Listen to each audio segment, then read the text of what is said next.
আসসালামু আলাইকুম। আজকে বানিয়ে নিলাম বুটের ডালের হালুয়া। এই জন্য কুকারে নিয়ে নিলাম 1 কাপ মতো ডাল সারা রাত ধরে ভিজানো। নিয়ে নিলাম 2টো এলাচ, 1/3 কাপ চিনি এবং ডালটা গায়ে গায়ে লেগে থাকে এরকম সামান্য পানি। এবার ডালটাকে সিদ্ধ করে নেব 3 থেকে 4টা সিটি দিয়ে। প্রেশারটা বের হয়ে গেলে ঢাকনা খুলে নিব। দেখুন একদম নরম হয়ে গিয়েছে, যেটা হাত দিয়ে ধরলেই একেবারে ফুলে আসছে। এই পর্যায়ে এটাকে আমি ঠান্ডা হতে দিব। ব্লেন্ডার জারে নিয়ে নিলাম। ভালো করে ব্লেন্ড হতে যতটা দুধ লাগে আমি ততটাই দিলাম। এবারে কড়াইতে নিয়ে নেব ঘি।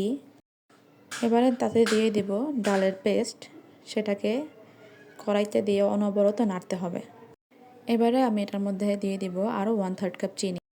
এইভাবে প্রথমে আর মাঝখানে দেওয়ার ফলে দেখা যাবে হালুয়াটা খুব একটা পাতলা হচ্ছে না, আর নাড়তেও কষ্ট হচ্ছে না, খুব তাড়াতাড়ি এটা শুকিয়ে আসবে। এভাবেই এটাকে অনবরত নাড়তে হবে। হালুয়ার মূল তন্ত্রই হচ্ছে নাড়া। এটাকে যত বেশি নাড়া হবে, যত বেশি শুকানো হবে, এটা খেতেও তত বেশি মজা হবে।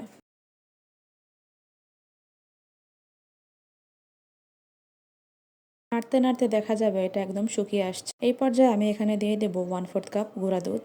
সেটাকেও আমি নেড়েচেড়ে ভালো মতো মিশিয়ে নিব। গুঁড়া দুধ দেওয়ার ফলে এটার টেস্টটা অনেক ভালো আসে। নাড়তে নাড়তে দেখা যাবে এক পর্যায়ে অনেক আঠালো হয়ে আসছে এবং প্যানের গা ছেড়ে দিচ্ছে।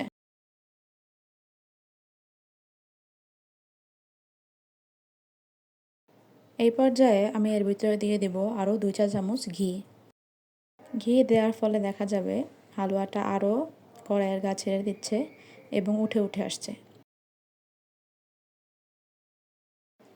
এই পর্যায়ে আমি চুলাটা বন্ধ করে দিব এবং আগে থেকে একটা ঘি ব্রাশ করা প্লেটে আমি এটা ঢেলে নিব।